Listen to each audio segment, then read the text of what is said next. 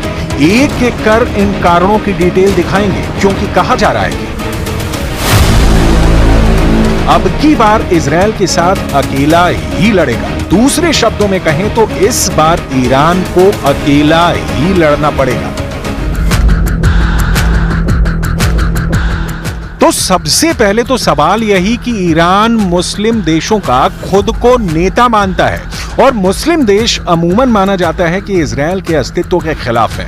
फिर ईरान को दूसरे मुस्लिम देशों का साथ क्यों नहीं मिलेगा? इसके भी कई कारण हैं, जिसकी डिटेल देखने के बाद क्लियर हो जाएगा कि ईरान को इजरायल से अकेला ही टकराना होगा। इसे समझने के लिए आपको ईरान और इजरायल का भूगोल समझना होगा।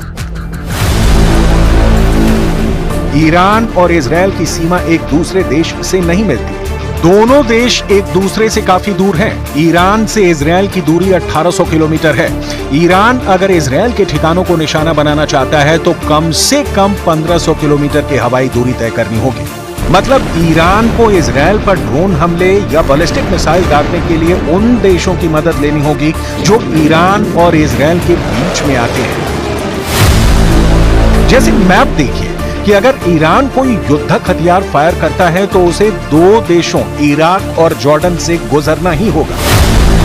ईरान फाइटर प्लेन से भी बम गिराने इजरायल जाना चाहता है तो इराक और जॉर्डन बीच में आएंगे। अब सवाल यह है कि क्या इराक और जॉर्डन इजरायल के खिलाफ ईरान के युद्ध में उसका साथ देंगे? इसी साल अप्रैल में इजरायली अटैक में जब ईरान रिवॉल्यूशनरी गार्ड्स के 2 कमांडरों की मौत हुई थी, तब ईरान ने इजरायल पर करीब 300 ड्रोन बरसाए थे। लेकिन ये बहुत ध्यान देने वाली बात है, तब इराक ने अपनी हवाई सीमा को बंद कर दिया था।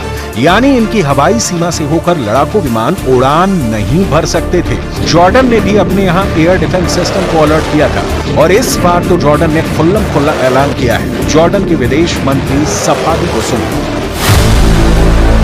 हमें अपनी सीमाओं पर हमेशा सतर्क रहना है। किसी को भी जॉर्डन को युद्ध क्षेत्र में बदलने की अनुमति नहीं दी जाएगी। हमारी प्राथमिकता जॉर्डन और जॉर्डन के लोगों की रक्षा करनी है। जॉर्डन अपने हवाई क्षेत्र का उल्लंघन करने की कोशिश करने वाली किसी भी ताकत का सामना करेगा। वॉल स्ट्रीट जर्नल ने अप्रैल में ईरानी हमले को रोकने में अमेरिकी नेतृत्व वाले वायु रक्षा गठबंधन की भागीदारी का खुलासा किया था। रिपोर्ट में बताया गया था कि कैसे अरब देशों ने ईरान के रडार डेटा पर खुफिया जानकारी साझा की। जॉर्डन ने अमेरिका और अन्य सहयोगी लड़ाकू विमानों के लिए अपने हवाई क्षेत्र के उपयोग की अनुमति दी और ड्रोन और मिसाइलों को रोकने में सहायता की। जॉर्डन अकेला देश नहीं है जो ईरान को युद्ध की सूरत में साथ नहीं देने वाला। वॉल स्ट्रीट जर्नल ने अप्रैल में यह भी दावा किया था कि ईरानी मिसाइलों और ड्रोन के लॉन्च के समय फारस की खाड़ी के देशों में रेडार से पता चला था, जो कतर में अमेरिकी संचालन केंद्र से जुड़े थे। सऊदी अरब और यूएई ने भी ईरानी हमले की खुफिया जानकारी साझा की थी। ईरान इजराइल युद्ध की सूरत में सऊदी अरब और यूएई जैसे अमेरिकी सहयोगियों के रोल पर भी दुनिया की निगाह है, क्योंकि ये दोनों ही देश ना सिर्फ पैसे वाले हैं बल्कि ईरान की राह का रोड़ा भी है, जैसी इनकी ईरान के साथ रिश्तों की हिस्ट्री बयान करती है। अब आते हैं एक और बहुत महत्वपूर्ण देश की ओर जो इजराइल की सीमा से लगा है और इतिहास में इजराइल इस देश को युद्ध में शिकस्त भी दे चुका है। नाम है मिस्र। इजराइल के पश्चिम दक्षिण में यह देश गाजा वॉर के लिए भी बहुत अहम है, लेकिन 39,000 फिलिस्तीनियों के मौत के वक्त भी मिस्र खामोशी ही ओढ़े रहा है। ईरान का साथ देने या नहीं देने के पीछे मुस्लिम देशों की अपनी अपनी रणनीति है। कुछ देश इसमें उलझना नहीं चाहते क्योंकि युद्ध के दौरान अमेरिका इजराइल के साथ होगा, और कुछ देश ईरान की मिडिल ईस्ट में वर्चस्व की भावना से वाकिफ है। युद्ध में साथ देने का मतलब होगा ईरान को बढ़ाना, लिहाजा मुस्लिम देश युद्ध के बाद भले ही फैसले लें कि किधर का होना है, लेकिन अभी ईरान अकेला खड़ा दिख रहा है। सवाल है फिर ईरान के साथ कौन है? तो ये बहुत क्लियर है, इसमें 2 नहीं बल्कि 4 देशों के नाम कोई भी आसानी से गिना सकता है। पहला है लेबनान, जो कि ईरान की तरह ही शिया बहुल देश है। यहाँ ईरान के रिवॉल्यूशनरी गार्ड्स भी तैनात हैं और हिजबुल्लाह इजराइल का जानी दुश्मन है, तो लेबनान का ईरान का साथ देना पक्का है।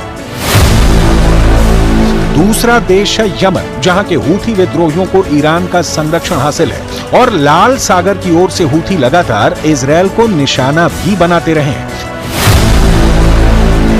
तीसरा देश है सीरिया। सीरिया इस वक्त गृह युद्ध के दौर से गुजर रहा है और इजराइल सीरिया को निशाना बनाता रहा है। कहा जा रहा है कि ईरान का वॉर प्लान है कि सीरिया की जमीन से ही इजराइल पर ड्रोन अटैक किया जाए, ताकि ऐसा लगे कि हमले इराक में मौजूद ईरान समर्थित मिलिशिया कर रहा है।